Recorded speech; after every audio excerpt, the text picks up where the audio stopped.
रवि ने जैसे कॉल उठाकर कॉलर आईडी चेक करी तो वो वहीं पर जम चुका था, क्योंकि वो कॉल उसके दोस्त राजीव की थी। राजीव और रवि बचपन से बहुत अच्छे दोस्त थे, लेकिन 2 साल पहले पता नहीं राजीव को क्या हुआ। वो एक बच्चे को किडनैप करते हुए पकड़ा गया था और वो इसी चीज़ के लिए 2 साल तक जेल में था। वो कल ही अपनी सजा काट कर जेल से बाहर आया था और आज वो रवि को कॉल कर रहा है। रवि ये सब सोच ही रहा था कि तभी उसकी कॉल वापस आने लगी। रवि अपनी पुरानी यादों से बाहर आया और उसने कॉल उठाई। दोनों ने थोड़ी देर तक बात करी। तभी राजीव ने कहा कि उसको रवि से कुछ जरूरी बात करनी है और वो ये बात फ़ोन पर नहीं कर सकता। राजीव ने रवि को अपने घर बुलाया और फ़ोन काट दिया।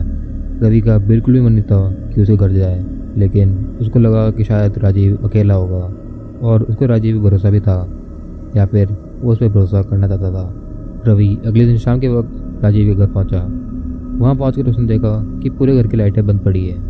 रवि जब घर के थोड़ा और पास पहुंचा तो उसको एक खिड़की में एक आदमी की परछाई दिखाई दी, लेकिन वो और कुछ देख पाता इससे पहले वो परछाई वहाँ से गायब हो गई।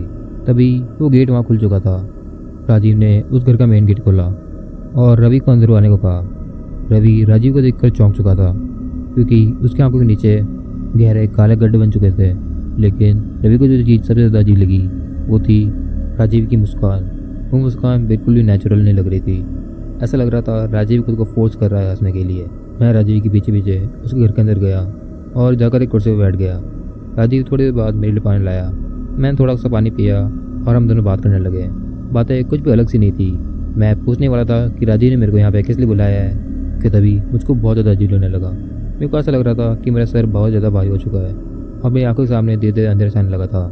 कुछ देर में मैं वही बेहोश हो चुका था।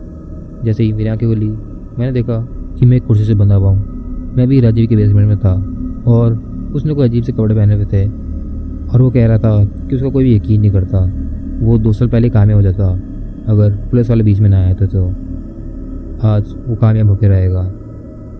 राजीव रवि के पास आया और उसे कहने लगा कि वो उसका सबसे अच्छा दोस्त है और उसकी हेल्प ज़रूर करेगा। राजीव ने उस बेसमेंट के कोने से एक तलवार निकाली। रवि गिड़गिड़ाया जा रहा था और पूछ रहा था कि राजीव को क्या चाहिए, लेकिन राजीव को भी जवाब नहीं दे रहा था। तभी रवि ने पाया कि उसके हाथों की रस्सियाँ थोड़ी सी ढीली बंधी हुई है।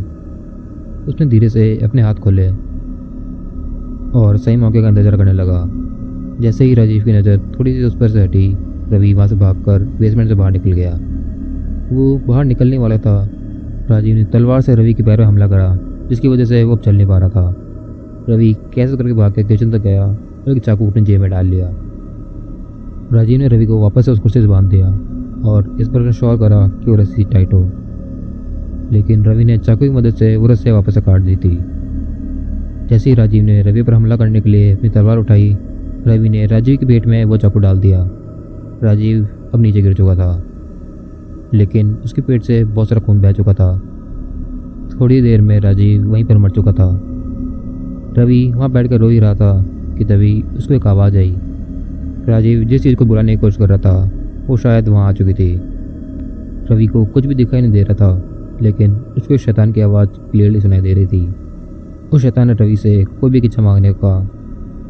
रवि बहुत दुखी था और उसने जल्दबाजी में सिर्फ इतना कहा कि वह शैतान राजीव को वापस जिंदा कर दे और उसको वापस एक नॉर्मल आदमी बना दे। शैतान जोर से हंसा और उसके साथ ही वो आवाज़ भी वहाँ से गायब हो गई।